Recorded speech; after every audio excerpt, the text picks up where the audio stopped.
Why are you such a fuck up, Lloyd? Is that a good censor? Yeah, you did well there. Probably mucked up the sound, but I tried to get the timing right. Just saying behind the camera that our ads keep getting disapproved because of our foul language, Dan. So you're going to censor me live? I'm going to try. Okay, cool. Which will be a great listening experience for the listeners. But to answer your question, obviously a horrible question to ask me, Dan. Thank you very much. Sorry, that is a pretty start the harsh way to episode. start the pod. I don't think I am, actually. Okay. But I do think I've beeped up a lot of stuff. Yeah. Um, So I think, in all seriousness, I think social media is filled with highlight reels, and we're guilty of this. Always, sharing the good bits, and it kind of makes sense from a marketing perspective. But we want to do something a bit different on this episode, and we want to talk about our mistakes and things that we mucked up, because we mucked a lot of stuff up last year. Yeah, I think a lot of businesses had a challenging 2023. A lot of the business community we've spoken to have said similar things, and we had an up and down year. We had the highest highs we've ever had, and the lowest lows. and we not the lowest lows, but we had a really challenging time in the middle of the year as well. So we had to learn a lot this year. So obviously, fuck some stuff up. Yeah. Had to learn from it, and we're hopefully going to go through those things and help you not make those mistakes as well. If it helps a couple of people, that would be great. Yeah. Talking of mistakes. Yeah. It's a mistake me talking over you when you try and start. Oh, sorry, no. No, we haven't podcasted for a while. No, go ahead. Can I tell you about something I mucked up over the Christmas period that's nothing to do with business or marketing? Because I know what you're going to say, I would love to hear this then. So, quick story. I love cheese on toast. I remember when I was a kid, I always used to have cheese on toast and ask mum and dad to make me cheese on toast for breakfast. And I still like cheese on toast now. Sorry, stop you there. Yeah. I remember when we were kids, you were told to stop having cheese because it was giving you migraines because you're eating so much. Is that still a thing? I did stop eating cheese for a while, and now I eat cheese again. Okay. Second clarification. Yeah. Similar time in your life, you also took all of your clothes off to go to the toilet. Do you still do that? I don't do that No? anymore. Okay. Interesting. Okay, carry on the story. Thanks. Just good to clarify that. Thanks for clarifying. Mm-hmm. So I love cheese on toast. Over the Christmas period, we had some lovely cheese, as you do, right? Left over. And I thought, I'm going to make myself some delicious cheese on toast. So I saw on the side, there was a new cheese grater that Christelle must have bought on the side. Nice. So Christmas cheese grater.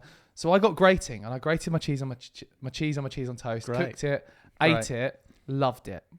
Next day, loved it so much that I did it again, and I made Cooked it, ate it, loved it. Cooked it, ate it, loved it. That should go on some merch. Yeah.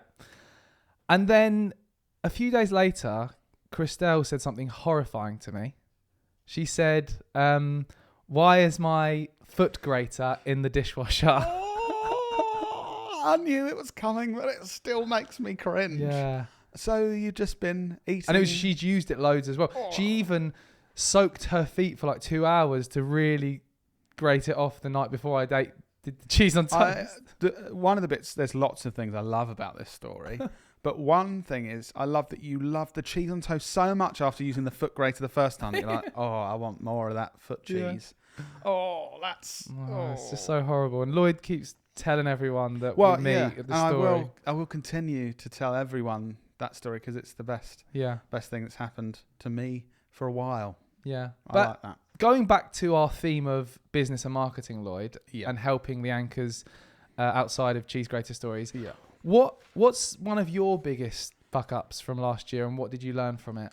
So I think potentially the biggest fuck up for me last year in the business was not managing risk well enough. I think normally it's something that I'm actually very good at, and I think still the extent of this fuck up could have been much worse if I wasn't good at it. But I said in the intro about our ups and downs last year, where we had some massive highs, and the reason that some of last year was challenging is because we had a very short period where we had basically a gap between big projects that we were working on, and so our income for 2 months wasn't as high as we were planning it to be, and in line with the resources we had in the business. And we lost loads of money. Yeah. For that short period, we lost shitloads of money. And obviously had to really learn from that. And there's, I think probably being quite harsh on ourselves because it was just a challenging situation. And we know of agencies and people in our space that went out of business at a similar time to this and laid off a load of their staff and stuff. So overall, positive that we got through this period and just managed it. But we didn't have anything to manage that gap in income for the business. So we had all our outgoings, salaries, rent, software that we'd signed up for 12 months for, all this stuff that we use day to day in the business. We got loads of money going out of the business.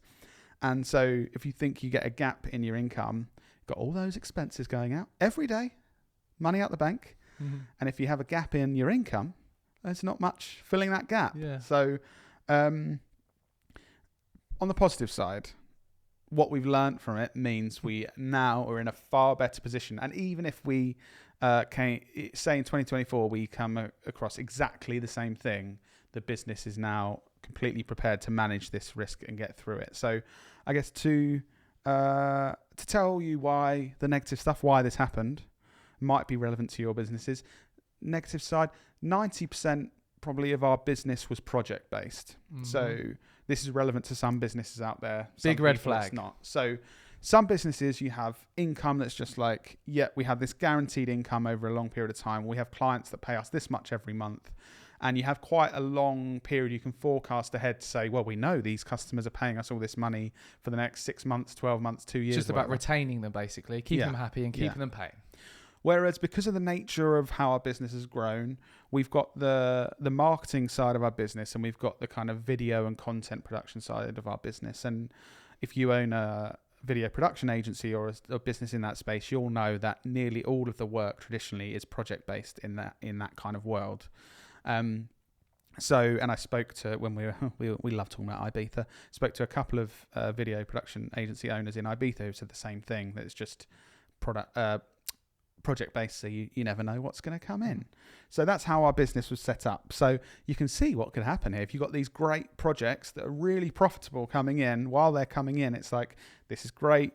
What a great business. This is really good. We were flying in January. Oh, absolutely brilliant. January, February, March. My God, what a business we've got. April.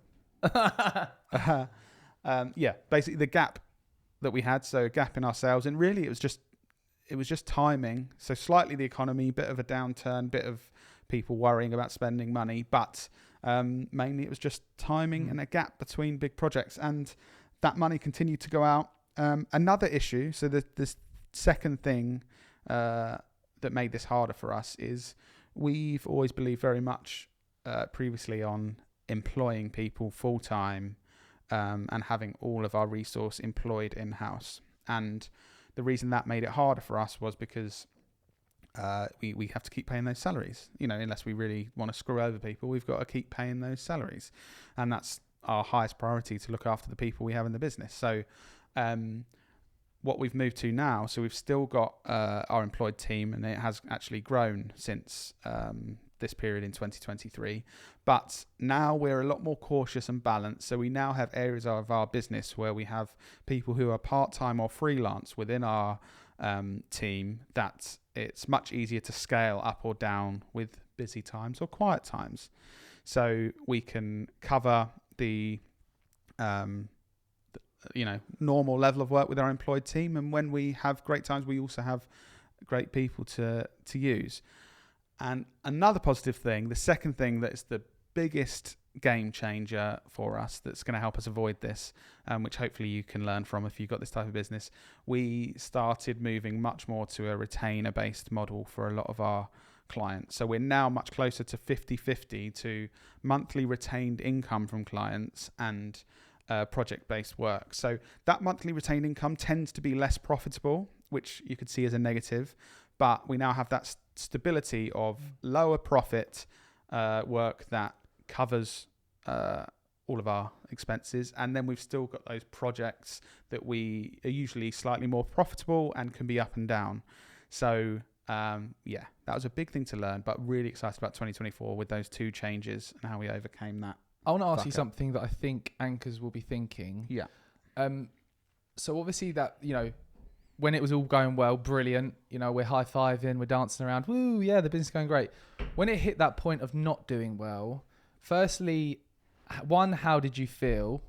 And two, how did we get through that? Like, because I think anchors will be thinking they may be having those situations in the future where it's ups and downs and ups and downs. I know you've given tips of what we've done in the future, but when you're in that moment, how did it make you feel, and what did you do to, or we do to deal with that? That's a really good point that I think hopefully people can learn from, because I think we managed it very well, which is why we managed to get out of it and learn from it and then improve. So while we were in it, and I'm in firefighting mode basically of seeing that drop in income, seeing that gap and going towards it. Certainly I would do more next time, but what we did do, I was feeling stressed, and the main stress is we don't necessarily, I don't think we have an ego of like the size of our business or that kind of thing. So I was completely open to like, it might be quieter for a few months, and you know, the growth might not be as projected and that kind of thing. But what stressed me out is any feeling of like, oh shit, what if this continues to go in this direction and we don't need the amount of people or anything like that. You know, if we had to cut people's jobs, that's something I always want to avoid and would have horrible consequences on a load of people that I really care about, basically. So that was the thing that stressed me out personally. But what I did to try to make sure that didn't happen was, once we highlighted that issue of things getting quieter, I basically worked on a worst case scenario forecasting of cash flow. So it's like, if everything is shit and continues to be shit, and this gap is longer than we planned, even though this isn't what we think is going to happen, let's look at cash if the worst thing happens and we don't, and look at, right, how much longer at this level can we work, and try to make sure we were cutting costs that weren't people, so we could look after our team and look after ourselves as well, make sure we're paying ourselves as business owners. So we looked at costs we could cut to basically extend that worst case scenario plan. So it might be like, because we're set up well as a business, we had months of money in the bank where it could be shit and the business would survive, but it was cutting the costs that we could, that wouldn't have a negative effect on our clients and our business, to extend that time, to say, okay, so 6 months we could go and it could be really shit and we're still absolutely fine. That was the main thing. That's really interesting. Something else we did with my sales and marketing hat on that anchors may find useful for future planning to prevent this from happening. You mentioned that we now have 50% retainers, 50% project-based work. The biggest thing we did to get more retainers was just when we were pitching to show how we could help customers, we presented retainer options, which sounds incredibly basic, but previously we would just always present project-based ways we can help customers, because that's what we were used to. But then we thought, actually, we could do this on a retainer model, smaller monthly payments over a period of a year. And if I'm honest, I don't think either of us thought that our current clients and potential clients would be as interested in a retainer type agreement with us. So that's the reason we didn't push it. But actually, once now we're pitching that, we realise they all want that. It is really popular. So we could have done it earlier, but you know, we have to learn these things.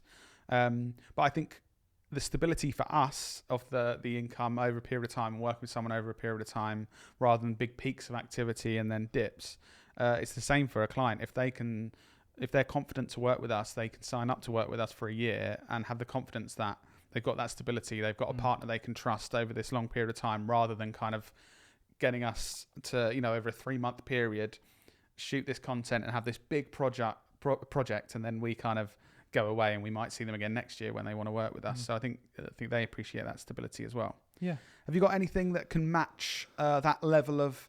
But just to put it out there, we lost tens and tens of thousands of pounds in that short period. That sucked. About 6 weeks. I think so. That's the level of that fuck up there. That was rubbish. Luckily, we made a lot of money the rest of the year, so it was all okay. But anything that can match that, Dan? Well, I can contribute to that fuck up, because I've got a fuck up that actually... It was your fault, was it? Well, part of it was my fault. And this one, I want to call "Stop Ignoring the Data, You Idiot." Because we have all these things set up in our business around reporting to help us forecast how things are going to look in the future. So we have things we call lead indicators that show us, you know, how many people are we reaching on LinkedIn? How many people are going to our website? how many leads are we generating, what those leads were. So we have all these data points that we look at every single week, and we can report against on a weekly, monthly basis to help us know, if that data is trending downwards, we're going to be in trouble. There's a reason for those lead indicators to tell us that. Yeah. So we had all those in place. We had all that processes set up. But I was the start of last year, I was in a bit of a sort of, I had my, I wouldn't say beer goggles, but I had my sales goggles on because we'd won a really large new account at the start of the year that sort of made me feel like we've smashed it. We've won a big account. Mm-hmm. And I was sort of ignoring all those other metrics to do with lead indicators. And you were saying to me, Dan, this data's going the wrong way. And I was going, no, it's all right. Look at what we've done here. And I just kept ignoring you. I think this is something people can learn from. Like, we've got these processes and indicators in place that is data that is reliable, has been reliable previously. But I think outside of what the data's saying, you can be both lucky and unlucky in the short term. Yes. And I think where the data was saying we're heading for a quieter period, but at that same moment, I know it sounds weird to say got lucky, but we did close a big client that was a great project for us. So yes, that's not all luck, but the timing was luck that at this downturn, at that point was when we closed this big, exciting client. So I think don't let, whether it's good luck or bad luck, don't let that kind of make you judge things differently to what the data's saying. Don't get distracted from that. I think that's my other lesson, which piggybacks on the back of that, is having a level head no matter how good or bad things are going. So then things were going badly, but I had it's all fine. So I wasn't managing that well. Learning from that, in December we had a record month, and in January now it's going really well, but I'm not celebrating popping bottles of champagne. I'm thinking, I want to continue to have a level head and continue to set things up and close more deals so that we're even more set up. Yeah, even a year ago, I think the sort of wins that we've had over the last few weeks, you would have been, as you describe, popping bottles. But yeah, I think you are much more level-headed now with the sales. So yes, you can get some big wins, and I think it's important you celebrate those big wins. But I think you do keep your eye on the long term, and not, I suppose, those big ups or downs. Think more like, okay, that's what's happening now, but we need to keep our eye on the horizon and what's in the future and that kind of thing. I now want to deflect away from me being shit to you being shit again, because I think we've had enough of me. So what else have you ballsed up that you can tell the anchors, and what lessons have you learnt from those mistakes? I'm embarrassed by this one because I feel like it's something that I have always preached as we've been growing the business. That's really important, and I feel like I've let it slip. So first thing to know is, like, even though I seem perfect to you listeners, and I'm an absolute idol to you, sure. Wait, quick thing. Lloyd keeps telling the team, because a couple of people have noticed us out and about from the podcast, Lloyd loves coming into work and saying to the team, oh, this guy at the zoo just said, oh, you're Lloyd from Business Anchors and stuff. I don't say that. You do say that. It's weird. We are getting recognised more out in the real world, though. I mean, not much, though. No. Oh, no, we're not like Ant and Dec. But, just happens like once a month, and it's a bit weird, isn't it? Yeah. But yeah, so basically, because I'm a celebrity now, and I'm an idol to the listeners. The modest. Yeah. You probably think, oh, Lloyd's doing everything perfectly, and as he preaches to us on the Business Anchors podcast. But I have really let the side down. What have you done? All down.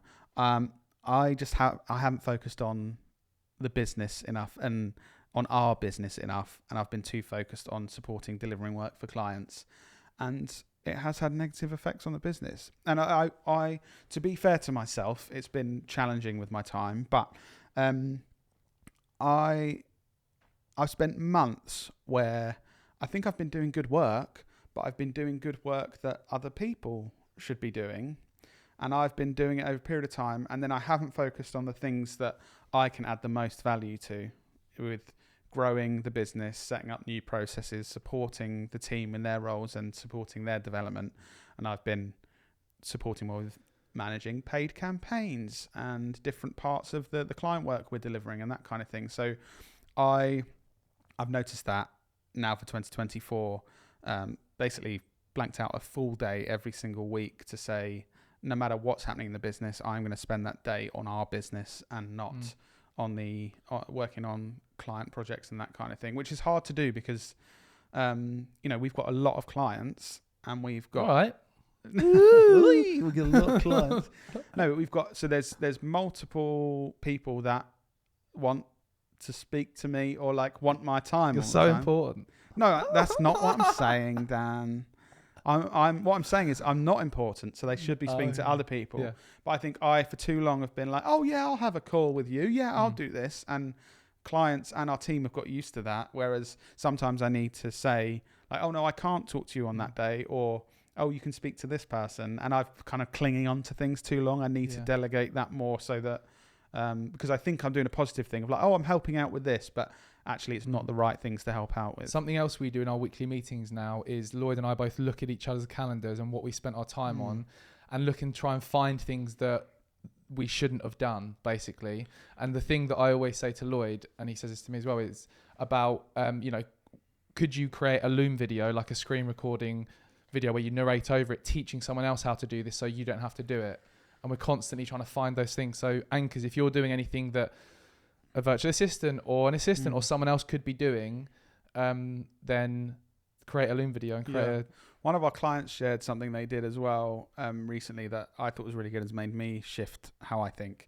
I think they had a business coach or something that took them through a task which put all the things they're spending their time in different boxes. So like the £10 an hour box, £50 an hour box, and like £500 an hour box kind of thing of like the work you're doing, what is it kind of worth to the business and that kind of thing. And because in his position as a business owner, and I think in our position as well, there's certain things I can add value to that can have a massive effect, positive effect on the business, and we should both be focusing on those. But I've caught myself doing a lot of the £10 an hour boxes that other people could do, like booking travel and random things like that, dealing with the cleaning contracts. And I shouldn't be spending, like, it's best for our team and the business for me to not focus on that and focus on the you're saying you're better than that, right? No, that's not what I'm saying. You try to make me sound like an arsehole. But yeah, I think that working on that more valuable stuff is better for everyone in the team eventually, even if it's like, oh, Lloyd hasn't helped me out with this thing, 10-minute thing. It's like, no, but I'm doing this thing that's going to make your life easier. A few times recently, I've asked you to do something, you've just said, no, can't do it. Yeah. And I'm just like, oh, fair enough. Yeah. I'm trying to do it. Hurts me every time I say that, but I'm trying to be more honest. I used to say, yeah, cool, I'll do that today. And now I actually say, I think it was yesterday you asked something and I said, I can't prioritize that at the moment, but early next week I'll get to it. I took a mental note of that. And next time you ask for something. No, it's not about not being helpful, but I can't prioritize things that aren't actually best for the business. Whatever. So I'm trying to get better on that. It might make people hate me even more than they do. So that's you must have fucked up more stuff, because it seems like it's been very negative towards me and I'm actually perfect. So surely there's more stuff from you. There's something else which I think is a big lesson that I reckon a lot of the anchors are doing this as well, which is putting off stuff that will drastically improve your life in the long run because it's an effort at the start. And there's a book called Eat That Frog, which describes this really well. And it's all about looking at your most difficult, biggest task of the day that you really want to put off and you want to do the fun stuff at the start, and just eat that frog at the start of the day. And in that book, there's like 21 lessons that I'd really recommend reading. I'm going to reread it because I need to remind myself. But just to give you some examples of this. So one thing that I put off for ages, I've had the same computer for years and it's really slow and shit. And if you think I spend 95% of my working life on a computer, and it's slow and shit, and Lloyd's used it a few times and he's been like, oh, how do you deal with this? Like, click something in it. When Dan was on holiday a couple of times, because obviously he's just like going on holiday while I'm working hard in the office, I've gone to like access something on his computer and just thought, how do you work like this? This is so slow. But I obviously mentioned about a year ago to him. But, and then literally at the end of last year, think about all that time wasted. At the end of last year, I got one of our Macs that wasn't being used, and a few weeks ago set it up with two screens and stuff, and it is insane. I can't stop telling Lloyd about how amazing. I was sending photos in our WhatsApp group, like, look at my It is hard station them. sometimes to get round, because these sort of things that like I think are always at the bottom of your to-do list, and I'm sure there's a process to manage this better than we do, and something we can learn. Yeah. Because you're saying eat that frog of like big tasks, but actually like, oh, look for a new computer, or like research into what, that's probably a small thing on your to-do list, and actually it's just always been at the bottom. But in my mind, it was a bigger thing because I had everything set up on my current computer. I knew, and it's actually has taken me a bit longer with the new computer to get used to things, but now it's just so much more efficient. So you do it and then you're like, why didn't I do this sooner? So if there's anything that you anchors are putting off that you think, yeah, that's going to take me 2 hours today, but it's going to save me a day a week for the next 6 months, then do it. Here's some more examples. Putting off properly integrating HubSpot into our business. We've been using HubSpot in a very small way for years, but it has so much more functionality. Last year, I spent some time actually looking into it, and it's completely changed our business for the better by using all of the different tools and functionality on it. So that's another thing that put off for ages. Another thing is getting a virtual assistant. I've just been doing everything that I shouldn't be doing, and now have an amazing virtual assistant that every morning I go to my inbox and they have cleared it and put things into certain folders, replied to people, updated our CRM system, done all these things that took me ages. Just quick shout out to Zemba. We work with Zemba for what Dan's talking about, and we definitely recommend them. So definitely recommend let us know them if you want to be referred to them. Also, putting off sorting our website out. Like, because we've just had loads on and I've been a bit shit and haven't prioritised it, our website slowly deteriorated and got to a point where it's just not good enough. It's not reflecting all the great work we're doing. And only just now we're hiring a developer and designers to redesign it. I think that's something that other like growing businesses can hopefully relate to. It's things like that. If you are growing and improving over time, if there's any element of your business that you leave for too long, it's not going to reflect the high level of the other areas of the business. And obviously, it seems so stupid for a marketing agency letting your website be something that is lagging behind. But that's just the truth of it. If you're growing, there's lots of things you've got to put your time into. And yeah, if you leave it too long, which we did, I'm sure we've lost potential business because people would have seen us various places on the internet and think, yeah, I'll get in touch with them, gone to our website, and then kind of been almost like disappointed, like, oh, hang on, this doesn't match the work that I've heard them talking about doing. So we need to make sure that our website reflects the true standard and the value of the work. And yeah, I think anchors of growing businesses might be able to relate to that. To finish off with, there's something I saw in your notes that's actually a joint fuck up. Yeah, I've got a bonus fuck up. Oh yes, go on. Bonus fuck up. There's both of from us. Dan and Lloyd. Third person. Dan and Lloyd. Oh fucking hell. Dan and I. Joint fuck up. Okay. We have, and it relates to Dan's last point really, but we have both let things slide for months that should have been resolved sooner. And so the fuck up has been not keeping each other accountable as leaders in the business. I think it can be easy if you're an owner of a business. You might not have people asking you the questions to check that you're doing what you need to and you don't let anything slide. And Dan and I think were being a bit too nice to each other, and we'd congratulate each other on the wins and that kind of thing, but we weren't critical enough, were we? We weren't critical enough. And it sounds like a negative thing, but it's been so positive for us. So now every week we criticize. We have a meeting criticizing it. No, but we bring up anything that we think that the other person's responsible for that we think might be slipping, or just checking, oh, you said you were going to be doing this, has that happened? Or you said you'd manage the team to get this done, has that happened? And we had these meetings set up previously, but we just didn't prioritize them. They went down the list, and we probably did like 1 in 3, 1 in 4. And now we make sure we do it every single week. And sometimes we just have like one thing we'll quickly check in with the other. Oh, you said you were going to do this. Have you done that? And it's like, yeah, I did. And it's nice and positive. But some weeks is a bit of a revelation for each other where Dan will say to me, oh, you said that you were going to produce these guides so the team could follow to do this, this and this. And you haven't. Or you said that to improve that work for that client, we were going to implement this. And I haven't done that yet. And so we then set an action and make sure it gets done. And it feels rubbish if you go 2 weeks in a row saying, oh, no, I haven't. You feel like, why are you not rubbish? So we get it done now. And it's massively helped us holding each other accountable. There's even an example, I won't give all the details, but of a client who I critiqued you and said, you said about focusing on this. are you going to do it? And then that nudged you to do the thing. And it basically helped us get a huge client win and get national press and stuff because you'd taken certain actions that you'd sort of been put into the bottom of the that list. half an hour meeting a week, I think, has added 6 figures to our business just from the actions we've taken from those things that have been pointed out. Can I quickly end with some quick fire fuck ups? Yeah. Okay. Quick, just to make you all feel better about yourself. 1, almost got scammed with someone saying they were going to advertise on our podcast recently and it was a scammer. 2, only achieved 3 out of my 8 goals for 2023. 3, ended the year with my worst Whoop band health stats ever. Ended the year feeling more tired and drained than ever. Yeah, and you look shit. It took the whole year to realise we needed to change the way we pitch to win more business. And left it too late to sort out our crappy website and props put off loads of new clients. So there's just some nice quick fire fuck ups for you. Fuck up. Dan is rubbish. So am I. Hopefully this you might have learnt from the specific things we've spoken about, but hopefully also you might just be thinking like, oh, actually I have been putting off that thing, or I should change that.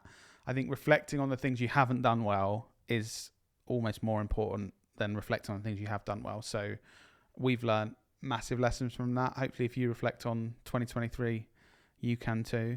I've enjoyed this episode, Dan. Yeah, enjoyed that. Hopefully you guys have found it interesting. If you have, please click subscribe. I know like it's the classic thing that every podcaster or YouTuber says, but it helps us and we're doing this for you for free. So you bloody owe us. Yeah, you do. Go for it. Cool. I think that's the pod. So we'll see you in your ears next week.